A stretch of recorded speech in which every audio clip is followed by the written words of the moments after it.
You ask Tiger to solve. This deals with linear equations with one unknown.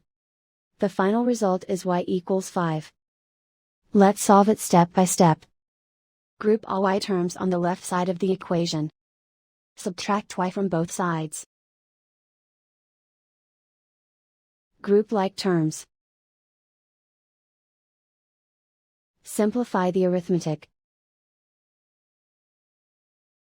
Group like terms. Simplify the arithmetic. Group all constants on the right side of the equation. Add 5 to both sides. Simplify the arithmetic.